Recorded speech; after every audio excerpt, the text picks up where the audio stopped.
Welcome you all to a brand new video of Thermic. Hi, I'm Ramayana from Bits Pilani. Today we'll be going to discuss how to crack sales interviews very easily. So let's start with the video. Okay.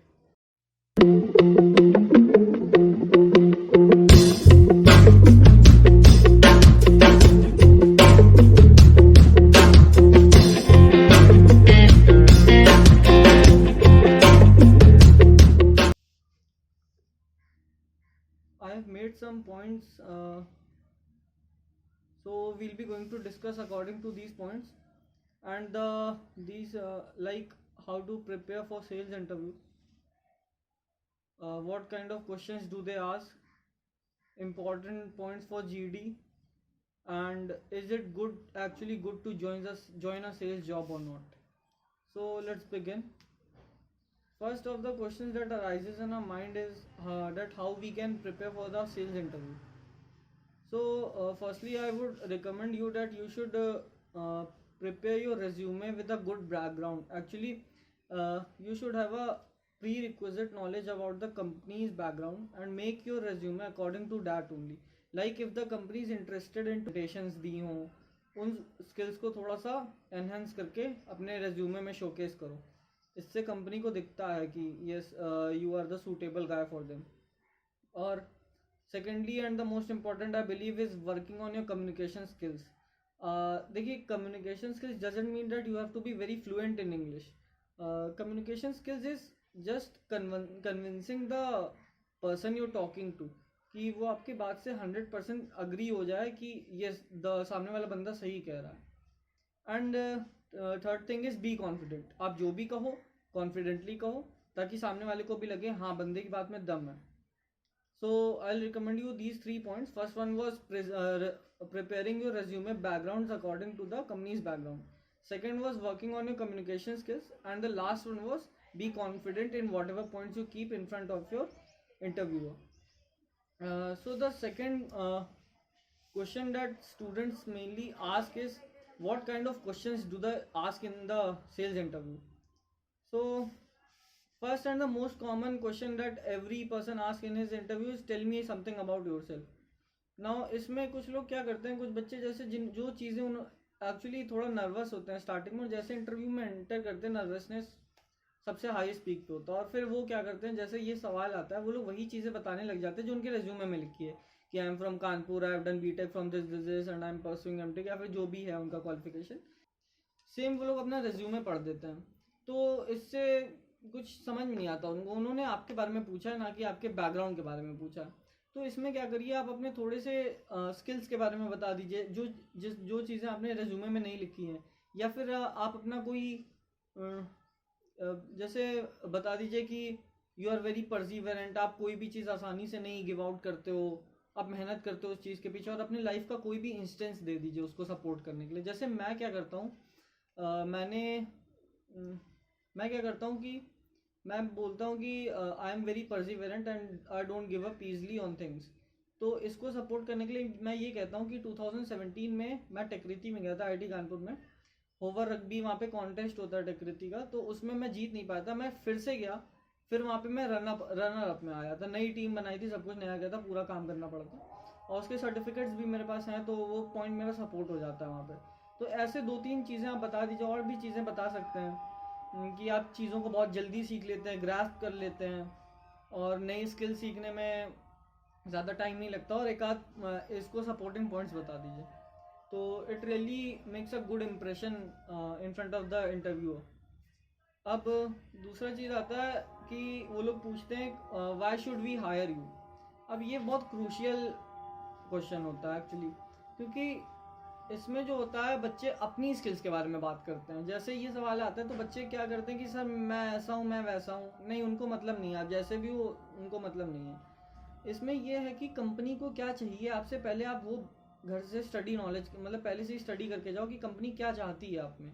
उनका ना पढ़ो, उनका job requirements और job role का एक section होता है, उसमें आप पढ़ो पहले से ही घर पे और उसके अकॉर्डिंगली प्रिपेयर करके जाओ. वहाँ पे जैसे ये सवाल है why should we hire you, आप बताओ कि as your company demands these and these qualities, I already have such qualities in me and इसको सपोर्ट करने के लिए एक आध और एग्जाम्पल जैसे मैंने पहले बताया आपको, और फिर उसके बाद अपने पॉइंट्स रखो. And the third most important question that in every sales interview they will ask you is a direct sales question.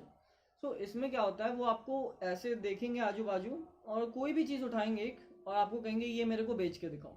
जैसे मैंने बहुत सारे इंटरव्यूज़ दिए हैं, तो नॉर्मली मुझसे एक बार टाई कहा गया था बेचने के लिए अपनी खुद की.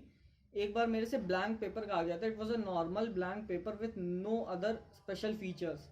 और एक बार पेन बेचने के लिए कहा गया था. तो आप पहले से ही थोड़ा क्रिएटिविटी सोच के जाना, और जैसे ये सवाल है आप पहली बार नर्वस मत हो. दूसरी चीज़, उनसे 1-2 मिनट का टाइम मांग लो, वो ज़रूर देंगे. वो 2-3 मिनट आराम से दे देते हैं आपको. और फिर सोचो, नर्वस मत हो ना. एक्चुअली सबसे पहले क्या होता है, आदमी मांग लेता है टाइम, फिर आदमी सोचता है नहीं होगा नहीं होगा नहीं होगा. वो यही सोचता रहता है कि नहीं होगा ये मुझसे, कि मैं क्या बोल दूँ. आप सोचो कि आप क्या बोल सकते हो, इस पर सोचो आप लोग 1-2 मिनट, बस पता चल जाता है. तो मैं अपना जैसे पेन वाला बता रहा था, मेरे से कहा गया था, तो मैंने उनको बहुत अच्छे से कन्विंस किया था कि सर वो उन बहुत सारे कंस्ट्रेंट्स भी डालेंगे बीच में. आप जैसे कहोगे कि मेरा बहुत महंगा पेन है, वो कहोगे नहीं मेरे पास महंगे पेन ऑलरेडी है. तो आप लोग ट्राई करना कि बोलो कि मेरा सस्ता पेन है. मतलब वो बताएंगे आपको कि मैं बिजनेस में हूँ और मेरे पास बहुत महंगे महंगे पेन है, मैं तुमसे ये पेन क्यों खरीदूँ, वो ये कहेंगे आपसे. लेकिन उन्हें कन्विंस करिए कि सर 3 रुपए का बिजनेस में तो सबसे बड़ी चीज़ होती है लाइबिलिटी जितनी कम हो उतना अच्छा है. तो 3 रुपए के पेन की क्या लाइबिलिटी. पार्कर पेन तो आपका कहीं भी रोल करके नीचे गिर के उसकी निब टूट जाएगी, दोबारा नहीं चलेगा. ये पेन आपका गिर गया, कोई दिक्कत नहीं, फेंकिए, क्रैक करिए डील और वापस आ जाइए. ऐसे करके मतलब उन्हें कन्विंस करो. और जैसे ब्लैंक पेपर वाली बात थी, तो ब्लैंक पेपर में मैंने कहा कि सर इसमें जो है हम लोग ने, हमारी कंपनी ने ब्लैंक पेपर डिज़ाइन किया है जिसमें गोल्स मेंशनड हैं, और short term goals, long term goals, और आप इन्हें कैसे अचीव कर सकते हो. मतलब कॉलम्स मेंशनड है, और उन कॉलम्स में आप लोग बनाइए अपना खुद के गोल्स लिखिए, लॉन्ग टर्म गोल्स लिखिए, एक्टिविटीज़ लिखिए कि उन गोल्स को अचीव करने के लिए क्या एक्टिविटीज़ करनी पड़ेगी, और फिर धीरे धीरे उन्हें अचीव करिए. तो ये पेपर हमने बोला कि sir our company has made this kind of paper. तो उन्होंने कहा कि अचानक से उन्होंने कहा कि मुझे पढ़ना लिखना ही नहीं आता है. अब मैंने सोचा अब क्या बोलूँ कि कैसे बेचूँ. तो मैंने उनसे कहा sir can you give me just a minute, can I think. तो उन्होंने कहा ठीक है आप टाइम ले लो. तो मैंने टाइम लिया. फिर मैंने उनसे यही कहा कि सर देखिए, पहली चीज़ तो आपके लाइफ में ये होगा कि आप जो है पढ़ना चाहोगे, लिखना चाहोगे जब तक, क्योंकि ये आप पेपर यूज़ नहीं कर सकते हो. तो आप सबसे पहला स्टेप जो लाइफ में लोगे, आप सोचोगे सब लोग पढ़ रहे हैं तो मैं भी पढ़ना लिखना सीखूं और फिर इस पेपर का यूज़ करूं और फिर अपने बड़े बड़े गोल्स अचीव करूं. तो बहुत इंप्रेस हुए थे वो इस आंसर से. और फिर कभी कभी तो वो आपसे पॉइजन बेचने के लिए कहेंगे. तो बहुत सारी ट्रिक्स होती हैं. अगर आपके मन में ऐसे क्वेश्चन है तो नीचे कमेंट बॉक्स में डालिए. I will definitely try to answer all of your questions. और अब जो आता है डायरेक्ट सेल क्वेश्चन हो गया, सेल्स क्वेश्चन हो गया. अब आता है कि इंपॉर्टेंट पॉइंट्स फॉर जीडी. तो मेरे को अभी भी बहुत बच्चों का डीएम, एक्चुअली मैंने यूट्यूब पे बहुत साल, 2 साल पहले एक जगह लिखा था, एक बंदे की वीडियो थी जारो एजुकेटर्स की, मतलब उन्होंने क्रैक किया था. तो मैंने नीचे लिखा था कि sir I am selected for the final round of interview, can you suggest me some tips for the interview. और मैंने अपना नंबर लिख दिया था. तो आज भी मेरे को उस नंबर पे दूसरे लोगों का कॉल और मैसेज आते हैं कि सर मेरे को बताइए जीडी कैसे क्लियर करता है. तो सबसे पहले जीडी में क्या टॉपिक आते हैं वो लोग पूछते हैं. तो सबसे पहला चीज़, जीडी के टॉपिक्स के लिए कभी मत पढ़ो, क्योंकि टॉपिक तो कुछ भी हो सकता है. और ये सब मत पूछो कि जीडी में तुम्हारा क्या टॉपिक, तुम्हारा क्या नहीं. जीडी में 3 चीज़ें होती है, ये 3 चीज़ें याद रखो, आप कोई भी जीडी क्लियर कर लोगे. First one is initiation, second one is conclusion, and third one is a important point. तो इनिशिएशन क्या होता है, अगर देखो कि आपको कोई अच्छा टॉपिक मिला है, कि मतलब आप उस टॉपिक के बारे में पहले से प्री रिक्विजिट नॉलेज रखते हो, तो आप ज़रूर इनिशिएट करो उस टॉपिक को. You should startup with the initiation कि नहीं मतलब मुझे आता है तो I definitely give the group a start. और जो बंदा स्टार्ट देता है ग्रुप को, उसी डायरेक्शन में टॉपिक आगे बढ़ता जाता है, क्योंकि बाकी बंदे एकदम ब्लैंकलेस होते हैं और वो भी वही पॉइंट्स बोलने लग जाते हैं जो आप बोलते हो. तो उससे लगता है कि हाँ इनके पॉइंट्स को बहुत सपोर्ट मिल रहा है. क्योंकि एक जीडी में जैसे 10 हैं तो उसमें 5 तो कोई आइडिया ही नहीं होता क्या हो रहा है, वो बस पॉइंट्स रिपीट करते हैं. तो आप पहला पॉइंट रखो, बहुत इंपॉर्टेंट होता है. ये 60% गेम डिसाइड कर देता है इनिशिएशन. बाकी जो 20% गेम होता है वो होता है एक, अब चुप हो जाओ, बार बार ज़्यादा मत बोलो कभी भी, है ना. बीच में एक इंपॉर्टेंट पॉइंट और रख दो. सब लोग बोल लूँगा, आप एक इंपॉर्टेंट पॉइंट 5 मिनट बाद और रख दो, कोई मतलब आप सोचो मन में उनके पॉइंट्स दिखाओ कि yes you are listening to them, but use your brain and think कि आप और क्या रख सकते हो उसमें। उसके बाद फिर एक इम्पॉर्टेंट पॉइंट रखो आप अपना, फिर आप वेट करो और लास्ट में ध्यान से सुनो कि सब लोग क्या बोल रहे हैं और एक विनिंग पार्टी की तरफ टॉपिक को कंक्लूड कर दो और कहो कि at last we have decided कि ये बेटर होता है, या जो भी आपका टॉपिक है वो आप डिसाइड करके एक लास्ट कंक्लूजन भी आप ही दे दो। इन तीन में अगर दो चीज़ें आपने कर दी तो यह वन द गेम, आपका हो जाएगा जीडी में। अब जो फाइनल क्वेश्चन है कि is it good to join a sales job. देखिए मेरा 2020 के स्टार्टिंग में इसी स्टाल 2019 के एंड में एक्चुअली प्री प्लेसमेंट ऑफर था, तो मुझे जारो एजुकेटर से ऑफर मिला था। करीब 12 लाख्स का उनका 12.2 लाख्स का पैकेज था। और फिर अभी बायजूस से मिला, उनका भी 10 का अप्रॉक्सीमेट पैकेज है। बट मैं बिट्स पिलानी में अभी एमई थर्मल ब्रांच मैंने लिया है, अभी आज ही मेरा ओरिएंटेशन हुआ है।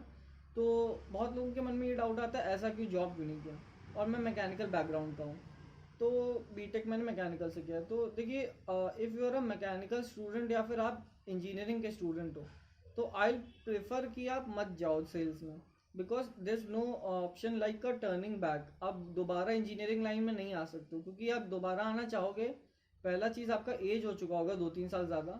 दूसरा चीज़ कि आप तब भी ज़ीरो फ्रेशर एक्सपीरियंस पे ही ज्वाइन करोगे, क्योंकि जिस कंपनी में आप काम करोगे वो सेल्स का एक्सपीरियंस होगा, तो कंपनीज वुडेंट एंटरटेन यू। और भी पॉइंट्स हैं, जैसे सेल्स में बहुत ज़्यादा प्रेशर होता है, जॉब का बहुत ज़्यादा प्रेशर होता है। इंटरव्यूज़ में भी वो लोग बहुत प्रेशर डालते हैं कैंडिडेट्स पे। उसके वजह से मेरे को लास्ट में वो ये कहने लग गए थे, बायजूस में भी ये कहने लगे थे कि आपसे नहीं होगा, आप छोड़ दोगे, आप जैसे बहुत लड़के आते हैं, मैंने बहुत लोग देखे हैं, ये वो he was at a good level, but still वो ऐसी बातें कर रहे थे कि मैंने बहुत लड़के देखे हैं, कोई नहीं करता, आप झूठ बोल रहे हो, ये वो काफ़ी प्रेशर में डाला। बट स्टिल मैं हमेशा पॉजिटिव बना ना, and I was like no sir, I'll definitely join the company, and education market is growing a lot, and I want to participate with you guys in making India a better place। ऐसा करके मतलब बोलता रहा मैं last तक, मतलब उनके points को सपोर्ट कर रहा था, उनकी कंपनी को लास्ट तक। तो यही सब वो आपका देखेंगे कि प्रेशर में क्या ये बदल लेता है पॉइंट, या कुछ भी प्रेशर बहुत डालेंगे आपके ऊपर सेल्स के क्वेश्चन में और लास्ट में भी। और तो यही है कि बहुत प्रेशर वाली जॉब होती है, और ज्वाइन करने वो बता भी देंगे आपको कि आप ट्रेनिंग पीरियड में एक भी दिन छुट्टी नहीं ले सकते हो बायजूस में। और और यही सारी चीज़ें हैं कि ट्रेनिंग पीरियड में छुट्टी नहीं ले सकते हो। फिर आपका मंडे ट्यूसडे छुट्टी मिलेगा आपको वर्किंग एम्प्लॉय जब हो जाओगे, उसके बाद मंडे आपको काम पे बुलाया जाएगा अगर आपके गोल्स नहीं अचीव हो रहे हैं, मतलब जो आपको टारगेट दिया जाएगा वो अचीव नहीं हो रहा है। 2 महीने में ट्रेनिंग पीरियड में 3.5 लाख के उनके पैकेज बेचने होते हैं। ऐसे करके बहुत सारे उनके कंस्ट्रेंट्स रहते हैं स्टार्टिंग में, but still it's a good job to start with. और और अगर आप चाहते हो कि मैं बायजूस के ऊपर एक डेडिकेटेड वीडियो बनाऊं कि बायजूस में एग्जैक्टली मुझसे क्या क्या पूछा और सब कुछ, वैसे यही रहता है हर सेल्स जॉब में आप जाओ तो यही आपको मिलेगा। लेकिन स्टिल आप और चाहते हो कि मैं ऐसे सेल्स क्वेश्चन क्रैक करूं या फिर कुछ भी, क्योंकि मैंने अभी तक जितना सेल्स जॉब का इंटरव्यू दिया है वो सिलेक्टेड फॉर ऑल, बिकॉज मेरा 1 साल का स्टार्टअप एक्सपोजर भी था, थोड़ा मैंने क्लाइंट्स वगैरह बनाए थे 1 साल 2017 में 1 साल के लिए मैंने काम किया था एक स्टार्टअप के साथ। तो वही एक्सपीरियंस मेरा अभी काम आ जाता है, but still I have chosen to go for BITS Pilani because it's a very good college for higher education. तो यार आप लोग देखो, मेरे को ऐसे ही उन्होंने भेजा था मेल सिलेक्शन का, मेरा आज ही फाइनल रिजल्ट आया है, 4-5 दिन पहले मैंने इंटरव्यू दिया था, and today I have received the mail, congratulations you are now a part of Byju's. Hi guys, this is Ramayana. So I hope you like this video, or please do share this, subscribe this channel and help me. It really motivates me कि आप लोग ऐसे help करते हो। मेरा पहला video पे 100 views गया था, और आई एम रियली हैप्पी कि 2-3 वीडियो मैंने डाले और you guys are supporting me such a lot. और बस ऐसे ही सपोर्ट करते रहो, थर्मेक चैनल को आगे बढ़ाओ, because it's for engineers, just to guide you, just to educate you, just to give you knowledge of how you can improve, where you can apply, how can you improve your career. Okay, thank you.